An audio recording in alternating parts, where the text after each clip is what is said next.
You're listening to the Totally Useless Information Podcast on the Nick and Roy channel, brought to you in part by BPC. It's the best Portuguese chicken in the Toronto area. BPC, slinging chickens since 2010. And by DeMarlo Salon and Spa of Naples. Hair, nails, massage, and skincare for more than 15 years at the Naples location. Did you ever wonder why we give a teacher an apple? What is blibber blubber? I'm Nick. And I'm Roy. And we go out of our way to scour the internet for information We really don't need. So thank you for joining us in Season 2 as we discover more totally useless information on this episode of Totally useless information. It's everything you never needed to know. By listening once a week, you'll get smarter than you think.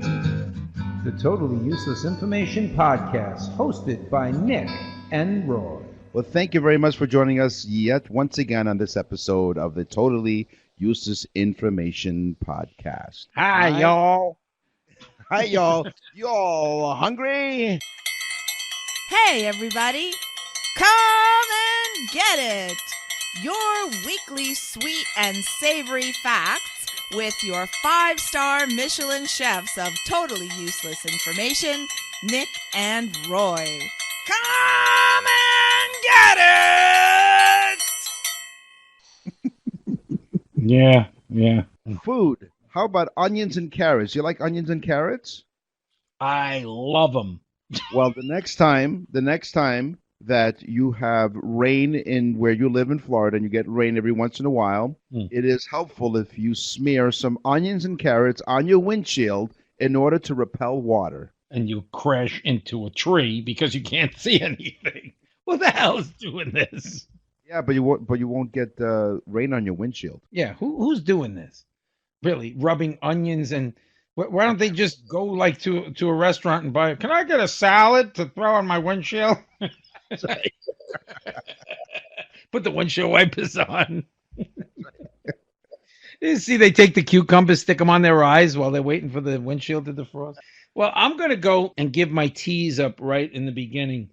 All right. But it starts with, it's two things. First food ever consumed in space. Do you know what it was? No, my guess would be Tang, but I don't know if that's considered food. No, it kind of makes sense, though. The first food ever consumed in space was applesauce. Again, nutritious, easy to put into a little squeezy bag, I guess, or whatever. And then it also comes out like a baby's diaper. But, so that's probably the reason for, let's not give this guy a big, heavy steak, okay? Because wouldn't want to fill up the spacesuit, Here goes my teaser. And it had to do with apples, so I thought applesauce was a good segue. You ever wonder why we give teachers apples? Well, because in the 16th and 18th century, teachers barely made enough money to live. Well, some things never change. But so apples were given as a compensation, basically. Kids would bring apples because it was a common crop and a common food, and it was nutritious. And it was something the teachers could bring home and eat. So they gave apples, and that stuck. And we should pay our teachers more money. I'll give you my teaser as well. What is blibber blubber? Can you guess what that is? Blibber blubber was the first bubble gum formation. Ah, makes sense. Developed in 1906 by Frank Fleer. However, the gum was never marketed because its texture resembled silly putty. It was brittle and sticky, and produced sticky wet bubbles that splattered when burst instead of snapping back, as the formula had too low surface tension and elasticity. It required vigorous rubbing alcohol and other solvents to remove the bubble gum from the face of the person who burst the bubble. Come on. Meantime, this crazy bastard ends up probably, and I'm going to find out, starting the Fleer baseball card company. That's right. He's like, screw it. I tell you the truth. I'm ruining these kids' faces. So. But in 1928, after a number of unsuccessful tests of different formulas, Walter Deemer, an accountant, an employee of Frank Fleer Company, improved the blibber blubber formulation by adding latex. Oh, great. The So what did he result do? was- What did he do? Bring some of his wife's bras in and throw them into the blubber blubber mix? That's right. No, it's basically baby was the first condom. Hey, you want to Probably, get romantic? yes. Yeah, that's right. Why not? I choose brought my some blubber blibber blubber. blubber It's safe, blubber? baby. It's safe. I'm wearing It's blubber safe blubber. chewing gum. It's like you're damn right it's safe. If that thing blows up, I'm gonna need rubbing alcohol. So Oh hold my on. god. Deemer, he colored his creation pink because it was the only food coloring he had at the That time. match people's So- faces. And because Blibber Blubber didn't really sell too well, they changed it to Double Bubble. Double Bubble. Gum. Oh my god. Double Bubble's Oh. pink color set a tradition for nearly all bubble gums to follow. So thanks to Mr. Deemer and Mr. Fleer, Blibber Blubber became Double Bubble. Thank you, Mr. Flair, for giving us a damn good laugh. Okay, so we come up with all this stuff because that was great, but now think about this one. This is going to get people like crazy. Cotton candy. Okay, who do you think invented it? What do you think his profession was? Some clown. No, he was a dentist. No. Really? Yeah, in 1897, he was a dentist.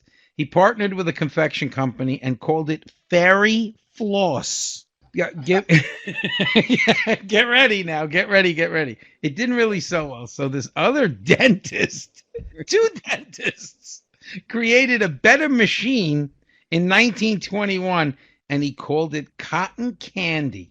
He was toying around with other names like Teeth Rotter. But can you believe this crap? Two dentists invented pure sugar to put onto your teeth. Now I know what they mean when they say don't forget to floss. That is amazing. Those were two really good ones. Well, how about this? If you eat too many carrots, can your skin turn orange? It does. I know people that drink carrot juice and they've turned orange. Really? Do they call them bugs?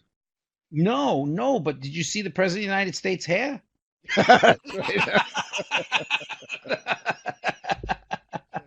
If you eat too many carrots and other foods that are high in beta carotene, they can cause a yellowish discoloration of the skin, according to the dermatology clinic. Discoloration is a condition called cardoanemia. Cardoanemia. Called rubber blubber flubber. Carotenemia, and it's most noticeable in the palms and the soles of your feet. Wow. The treatment for this discoloration is a change to a low beta carotene diet. Well, thank you very much for that. So if you eat too many carrots, so, What's the cure? Stop eating carrots, moron. Here's a piece of broccoli. no. Son of a bitch comes back, he's green. Okay, olive oil has been around for 2,000 years. Not 2,000 years. 2,000 years before Christ. Wow. Yes, it was 5 times more valuable than wine, and wine was super valuable. So it was 5 times more valuable than wine, or 6 times more valuable than wine if you drank the wine before that. That's right. I give it 6 times more. Got any of that bubble flubber? The kitchen is now closed. Join us next time on the Totally Useless Information Podcast for more sweet and savory morsels of useless food information. See you real soon! On the Totally Useless Information Podcast. Okay, we need to take a breath here. My sides are Having just too much fun. Yeah, I know. We hope you are too. And if you are, send us an email, tuipodcast@outlook.com. Totally Useless Information Podcast. We want to thank everyone for joining us on all of your various platforms. We've had a lot of shows. We're in season number 2. I guess the season number 1 is history. It sure is. What happened today is history. Mr. Gorbachev, tear down this wall. One small step for man. What happens tomorrow is history. Here's another shot. Anderson right in. He scores!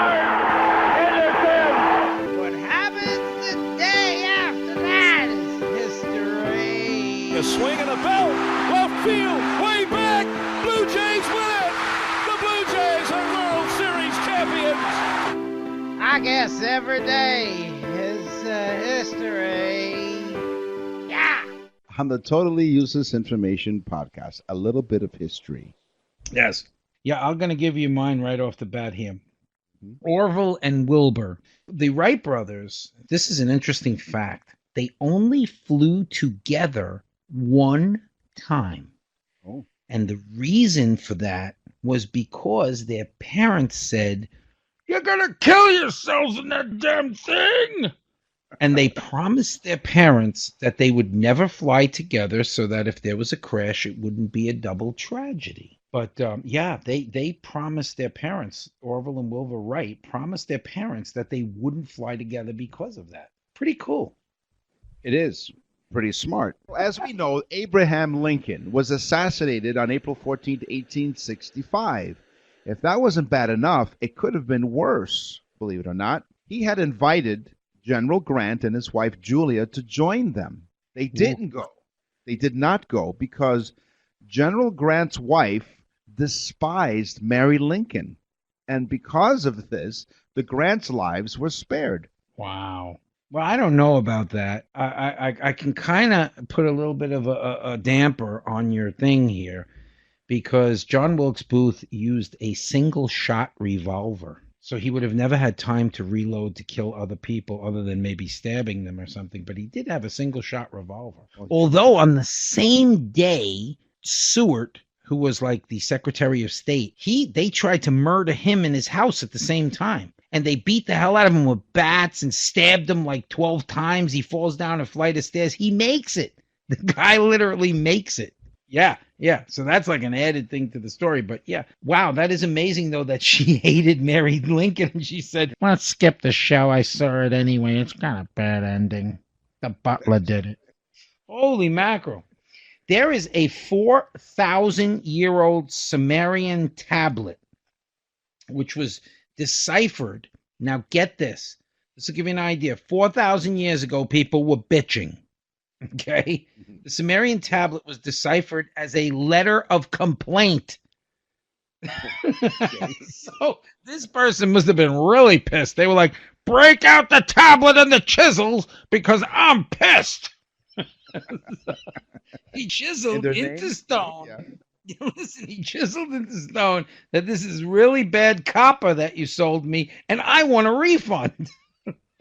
So, the response was chiseled back, "Please hold." Your chisel is important to us. That's where the iPad was born. No, not that kind of tablet. Shakespeare, Bill Shakespeare, William Shakespeare, wrote his plays. Yeah. Billy Boy. Yeah, you know him. He wrote his plays quickly and in fragments.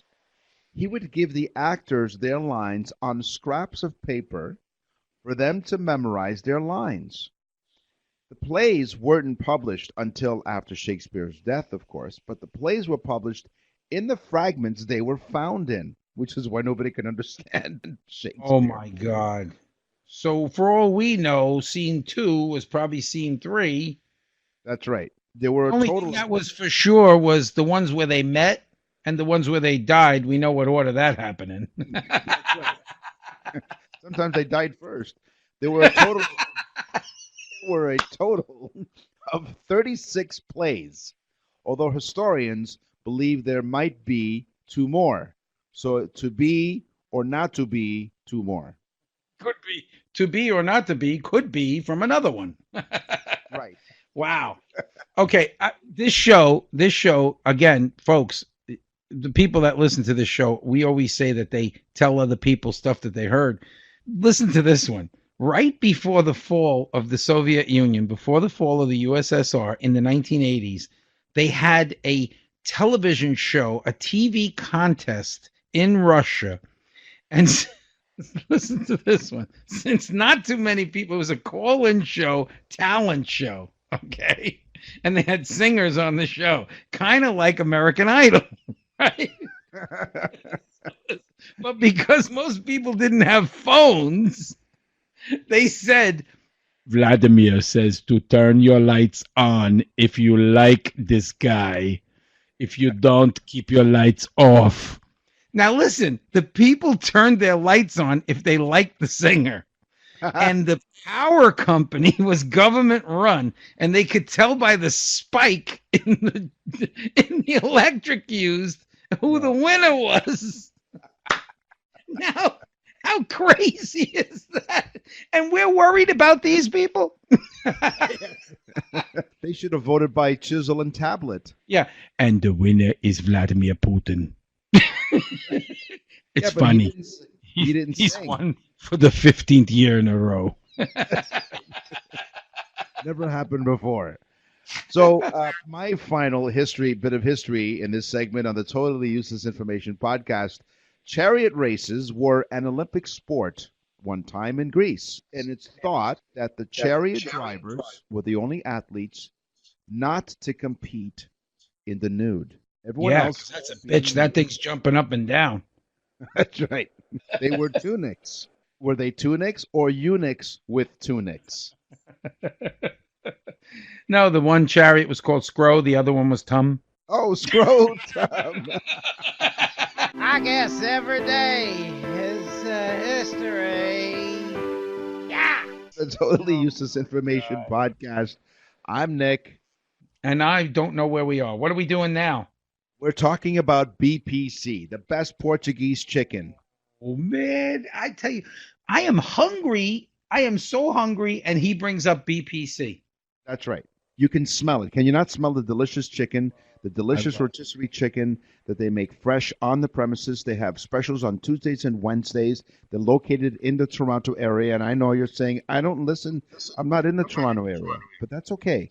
When you visit, welcome to Toronto. Listen, guys, go to BPC Chicken. This place is really amazing. I mean, their food is really great. They have all kinds of amazing sides like the traditional rice and potatoes, and they have vegan and vegetarian options as well. They have fresh salads. They have their own sauce.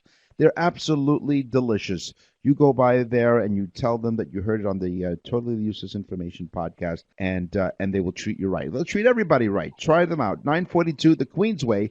Give them a call, 416-255-7177. 416-255-7177, or go to their website, and please do not lick the screen, bestpc.ca. The screen does no justice. The chicken's No, it amazing. But you could see all kinds of my finger marks all over the screen because I just want to go there and grab the chicken. BPC Toronto. Best Portuguese chicken, slinging chickens since 2010. Einstein was a moron. Newton was a jerk. E equals nothing. It's science, science, science. Totally Useless Information podcast. If you'd like to know more information, if you want to suggest some science items or food items or any question that you have about our podcast, simply give us an email. Send us an email, tuipodcast@outlook.com. Science. Diesel fuel weighs more than gasoline. Why? A gallon of diesel fuel weighs around 7 pounds compared to 6.2 pounds for gasoline. It's a 10% difference. Diesel fuel has a higher energy density than gasoline, generating about 15% more BTUs on average.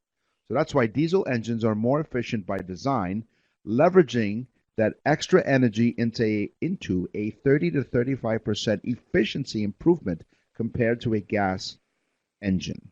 Every time we get to science, Nick uses the big words. Yeah, because diesel fuel is heavier than gasoline. Now, this one I got might be a food thing, but it's about Charles Darwin, and of course he is probably one of the best known scientists, Einstein and Darwin. But Darwin had this freaky obsession with eating crazy foods. He wanted to taste all kinds of crazy foods. So, a salamander, I want to eat one. A roach. This guy ate everything and anything on the planet that you could think of. It was like a quest for him. He was literally obsessed by it. So Darwin was a crazy food freak. He was the first bizarre food guy. Scientists and researchers say that they have mimicked the voice of a 3,000-year-old Egyptian mummy by recreating much of its vocal tract using medical scanners, 3D printing, and an electronic larynx. I could have fixed that for them in 2 seconds. All you do is stick an air compressor up the poop chute and hit it.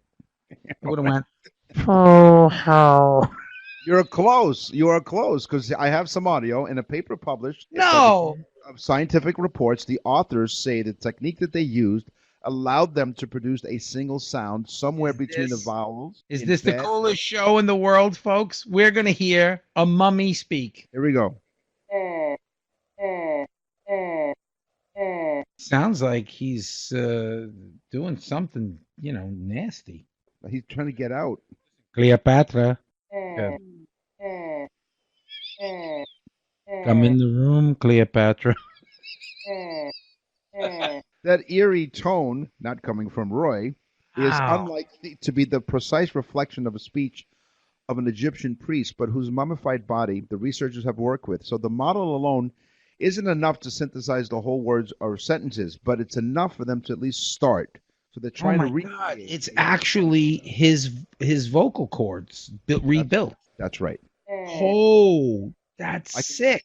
I can translate for you. Hold on. Do it. I listen to the Totally Useless Information podcast with Nick and Roy. I bet you if they stuck the windpipe up his poop chute, he'd speak all kinds of. They probably sing Dixie stuff, I wish I wasn't Dixie. Wow. What came first, the chicken or the egg, right? Conundrum. But guess what? Scientists have concluded that they now know what came first. The chicken came first, not the egg. And this is how they figured it out. Because the protein which makes the eggshell is produced by the mother hen. Just think about that now.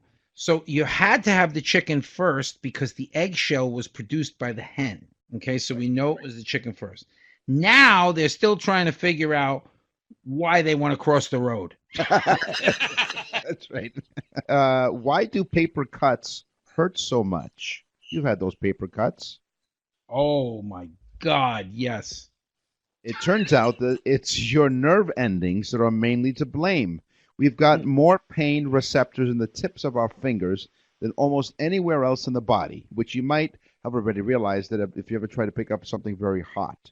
So a dermatologist, Haley Goldback from the University of California, told the BBC that it makes sense that we have a lot of those nerve endings. It's kind of a safety mechanism. But it's not only just those nerve endings. Some blame also lies with the paper because the paper edges are not as smooth as they might appear from a distance, and they can leave a rough trail of destruction on the skin rather than a good, clean nick. Oh, good, clean nick. Hi, Nick. Okay, listen, scientists, you're going to love this one, Nick, just simply because it has to do with urine. Of course it does. Scientists has developed a way of charging your cellular phone by using, get ready, Nick, urine. That's right. Scientists run urine through a microbial fuel cell. You say that one 10 times. Microbial fuel cell. You run it through and you'll hear this noise. Okay. And listen, you keep doing that, this guy will have it'd be like Totally Useless Information show with Nick, Roy, and the Pharaoh. Okay, so the scientists, I'll start it over again. Scientists run the urine through a microbial fuel cell. Okay, and it creates enough power to charge this scientist's Samsung cell phone. Okay? Boy, were the people at Apple pissed. Hit it. Einstein was a moron. Newton was a jerk. E equals nothing. It's science, science, science. On the Totally Useless. I'm going to dream of that noise. Hey, I was looking around my desk here. It's quite messy. I apologize for that. What's in the mailbag today? Who sent the letter anyway? What's in the mailbag? What's in the mail?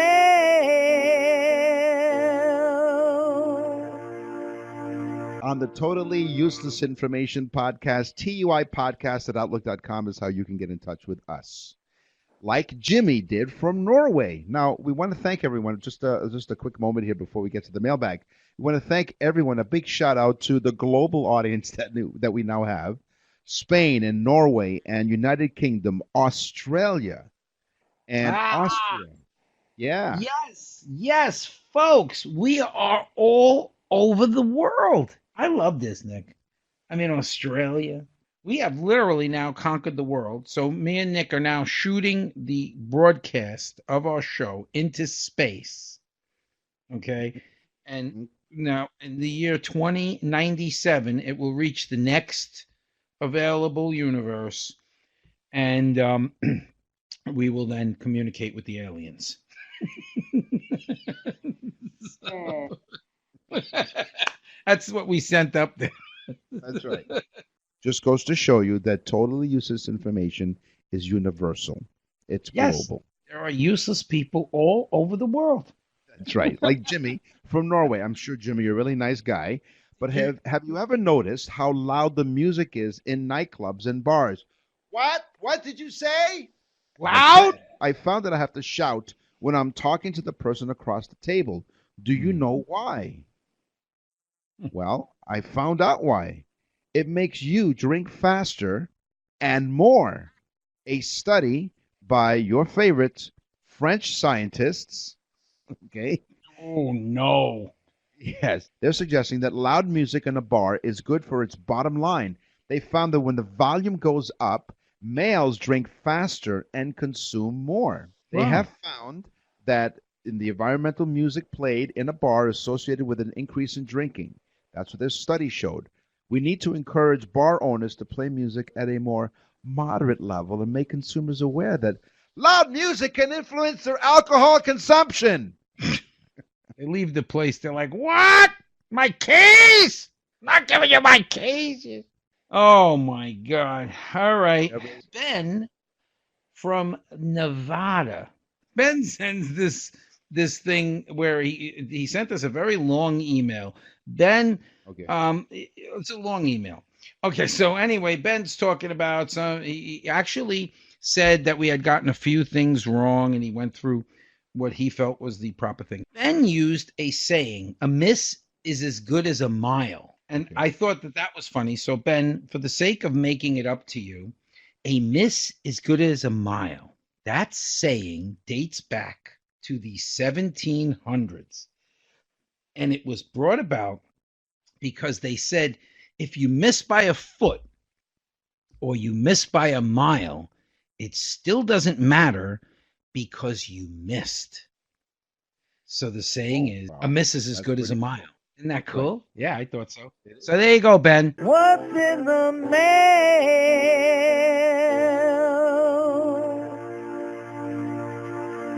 On the Totally Useless Information Podcast, and we want to thank our sponsors, BPC, Best Portuguese Chicken, and DeMarlo. Oh, this is a little secret. Next week is Valentine's Day, and we're going to have the special Valentine's Day show. Yes, we're going to have the special show. You're going to love it. It's all about Valentine's Day. It's great. But listen, DeMarlo Salon and Spa. You can buy gift certificates at DeMarlo Salon and Spa for Valentine's Day. You can buy them for any amount. You can buy them for anything you want. So somebody can come in and get a massage, or they could get a facial, or they could get a pedicure or a manicure, or they could have their hair done. They could have their hair colored. They could come in and have a blowout. They could do anything they want and any dollar amount you want. DeMarlo gift certificates are the greatest Valentine's Day gift. You give it to somebody, they go, thank you, thank you, thank you. Then they go have a massage a few weeks later. They call you up and they go, thank you, thank you, thank you. Really, honestly, hair, skincare, massage, nails, DeMarlo Salon and Spa. They do it all. They do it great. Corner of Vanderbilt Beach Road and Collier Boulevard in Naples, Florida. Again, Vanderbilt Beach Road, Collier Boulevard, Naples, Florida. You can look them up on the web, demarlosalon.com, or give them a call, 239-793-2020. That's 239-793-2020. It makes the greatest Valentine's Day gift. It makes the greatest gift anytime, but DeMarlo Salon and Spa. You're listening to the Totally Useless Information Podcast. Animal. Animal, animal, crazy animal. Did you know that the male seahorse gives birth? Oh, sure. No, I didn't know that. Male seahorses do something highly unusual in the animal kingdom. They get pregnant and they deliver their offspring. They produce up to 2,000 Wait a babies. minute. Hold on 1 second. I'm sorry. Are they giving themselves a hoof job? They produce up to. They started horsing around and they got pregnant. They produce up to 2,000 babies at one time. Scientists don't know. Do they have to pony up the money to give birth? Go ahead. I'm sorry. Go ahead. All right. Hey, never mind. The naysayers had something else to say. Scientists don't have a clear reason why seahorses evolved this way, but they theorize that this is one of the ways seahorses try to help the species survive. Neither parent gets involved in the child rearing, though, so when the male delivers the babies, they're on their own. Well, listen, let me tell you something. It's got absolutely nothing to do with the species surviving. It's got to do with the male surviving. They're brilliant. They figured out a way to get rid of the female. They took them out of the whole equation. And then they turn around, they go, squat the kids out, and they're on their own. 1,000 of them. Oh, my God. That's pretty interesting. This is a great show. We got a lot of interesting stuff on this show. Flies and hummingbirds experience time in slow motion. Okay. What? So now let me just cue this up for you. They experience time in slow motion. So when we roll up a newspaper and go to hit the fly, he sees the paper coming in slow motion and is able to get out of the way. We think they're super fast, but they're actually seeing everything in slow motion. They see things in slow motion, so they're able to avoid, like somebody trying to swat them. How cool. How cool. It is. And so you have the fly doing play-by-play. Let's see that attempt at hitting us in slow motion. But actually, the fly would probably be like, if they could talk. But we know they hum in the key of F. That's right, they do. The clownfish are born male, according to the National Geographic, so it must be true. Huh. They can, however, turn themselves into females. But hold on, but be careful, what you decide, because once the change is made, Do they do their hair and put a little makeup on? What do they do? they're clownfish. Okay?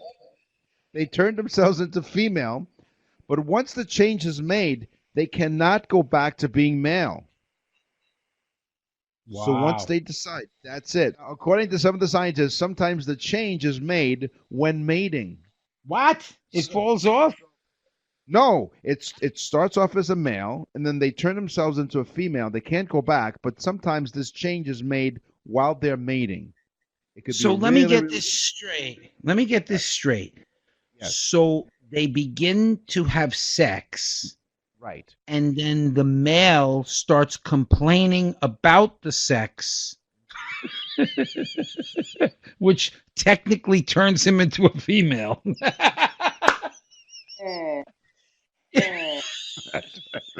We don't cuddle enough. All right. Wow. 70% of all jungle animals rely on one thing. 70% rely on one thing to eat to survive. Do you know what that? It's a fruit. Do you know what it is? No. A fig. Oh. So here's the tricky part. Here's the tricky part. The fig Newton. No, okay, listen. 70% of all jungle animals rely on figs to survive. Okay? Pretty cool. The early bird gets the worm. Now, I know that sounds like an expression, but birds do. The early bird does get the worm. And here's where that expression came from, but this is all has to do with birds. I know we're in the animal section. Mm-hmm. So, in a study, one group of birds received small doses of melatonin to change their body clocks. while another control group did not receive melatonin. And according to the scientists, they found that the birds that received the melatonin woke up slightly later than the birds who did not receive the melatonin. Right. Results of the study showed that sleeping had its costs. The male birds that were asleep in the nest while their mate awoke later found themselves taking care of nestlings fathered by another early riser. So while the cat's away, the birds will play. The North American Appalachian wood frog has two things going on. Number one, a very, very long name. Number two, during the winter, he literally freezes solid. Okay? Then in the spring, he thaws out like nothing happened and just goes hopping away. So he literally hops into place, freezes to death, then thaws out, comes back to life, perfectly healthy and alive. The wood frog, North American Appalachian wood frog, or AKA Lazarus frog, I'm going to call him, because that's pretty cool. Well, pretty cold in his case. Animals, animals, animals, crazy animals. Wow, the show flew by. Really fun episode, a lot of great stuff, but that's all the time we have for this episode. We'll see you again next week. We know that you're psyched and listening all around the world. Thank you so, so much. We'll have more for you next time, we promise. So in the meantime, as we always say, tell a friend about the trend. I'm Nick. And I'm Roy. Thanks for listening.